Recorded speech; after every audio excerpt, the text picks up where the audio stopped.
بسم اللہ الرحمن الرحیم۔ میرا نام ڈاکٹر ابو عبداللہ ہے۔ آج ہم بات کریں گے کہ جو بچیوں کو پیدا ہوتے ہی یا جب تھوڑی سی بڑی ہو گئی تو ان کو زندہ درگور کر دیا جاتا ہے۔ نبی اکرم صلی اللہ علیہ وسلم کا زمانہ تھا مکہ میں، تو وہاں پہ بدو یہ کرتے تھے اسلام لانے سے پہلے، اسلام کے آنے سے پہلے، کہ وہ اپنی بچیوں کو، بچوں کو نہیں، بچیوں کو قبر کھود کے زندہ دفن کر دیا کرتے تھے۔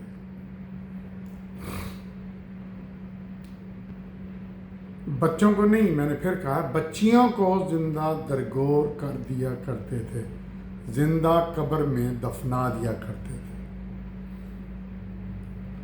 وہ ایک واقعہ ہے کہ جب ایک صحابی اسلام لے آئے تو انہوں نے رو کے کہا کہ یا رسول اللہ، کیا میری بخشش ہو جائے گی؟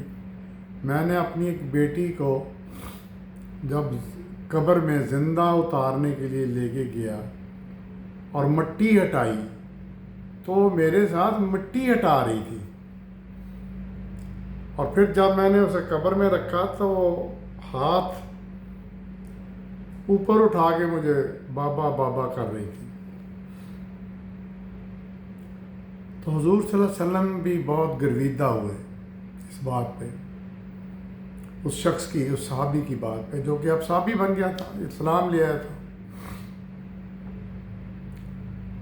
ہم دیکھتے ہیں کہ ہمارے ہمسائے ملک ہندوستان میں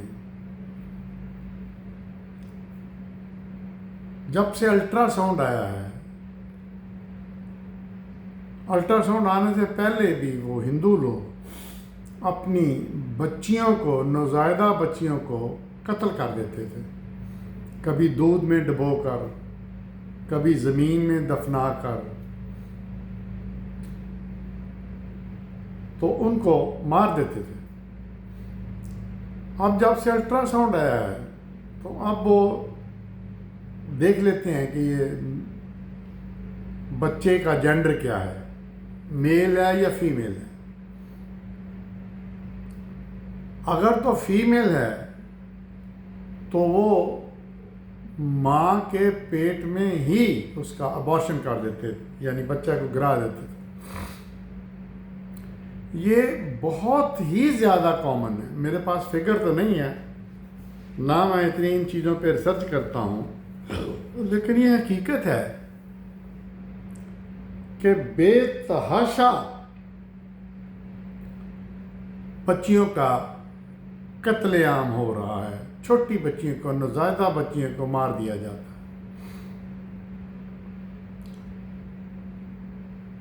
اب یہ بچیوں کے ساتھ ہی کیوں کیا جاتا ہے؟ اور پاکستان میں بھی یہی ہوتا ہے کہ کچھ لوگ جو بچے، جو بچیاں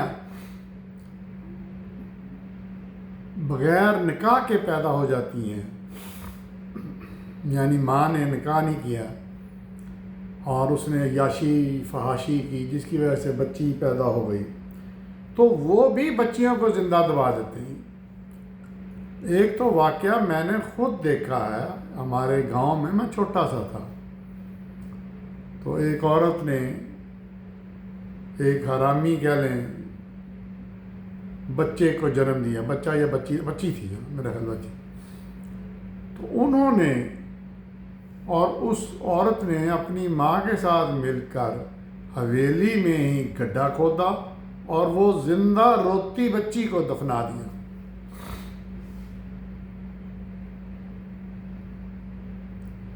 اب یہ کیوں ہوتا ہے؟ ہندوستان میں تو ہمیں یہ سمجھ آتی ہے کہ وہاں پہ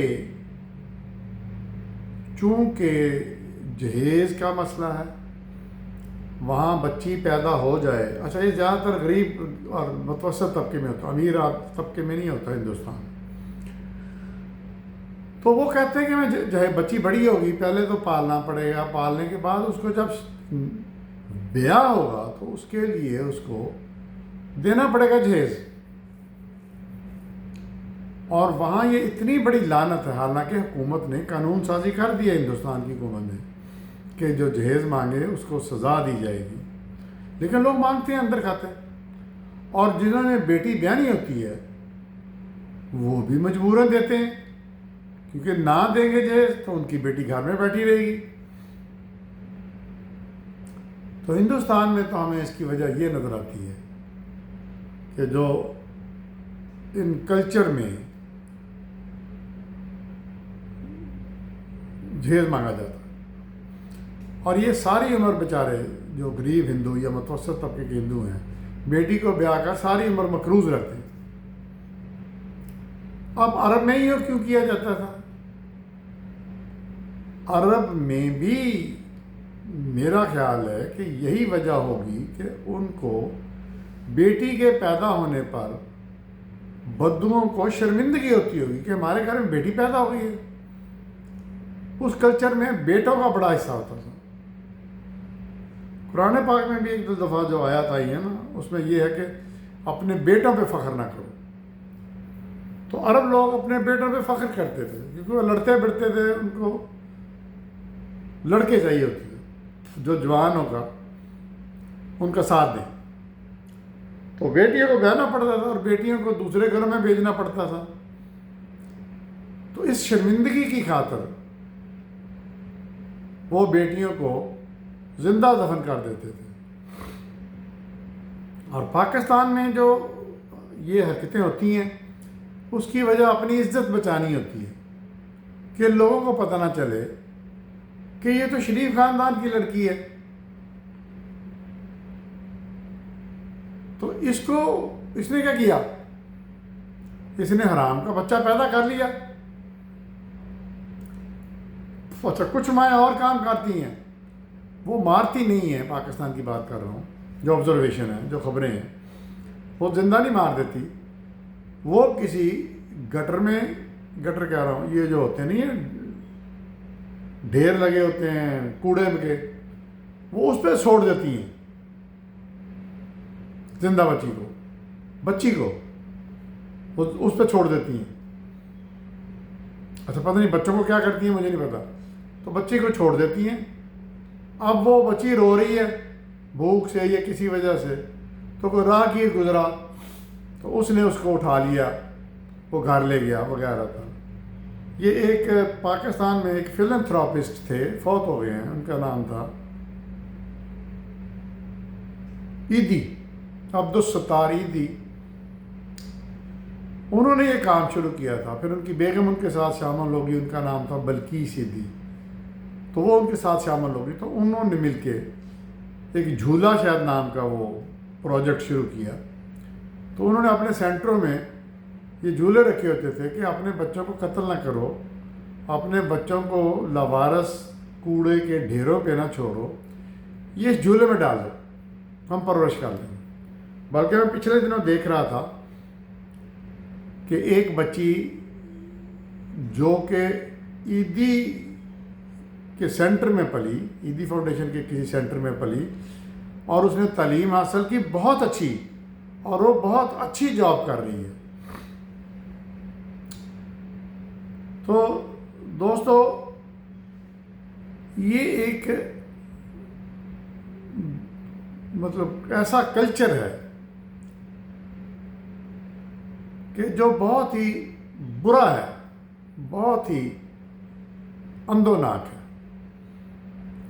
اللہ تعالیٰ کہتا ہے کہ کسی انسان جس نے کسی انسان کی جان لی، نفس لفظ بولا ہے، اس نے پوری انسانیت کی جان لی. تو یہ چلن اتنا عجیب ہے کہ جس کی انتہا نہیں. قرآن کیا کہتا ہے کہ اپنے بچوں کو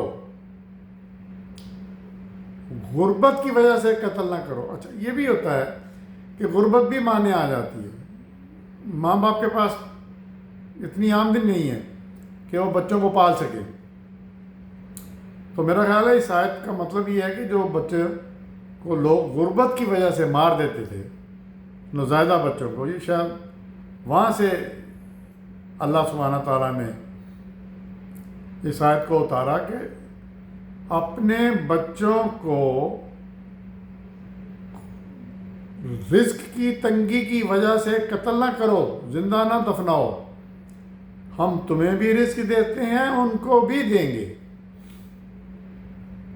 تو جیسا کہ ہم نے دیکھا کہ مختلف وجوہات ہیں بچوں کو زندہ درگور کرنے کی، تو قرآن کہتا ہے کہ ان کو مت زندہ درگور کرو، ہم تمہیں بھی مدد کریں گے رزق سے اور ان کو بھی دیں گے. تو یہ تھا آج کا ٹاپک. دیکھتے رہیے میرا چینل ڈاکٹر ابو عبداللہ.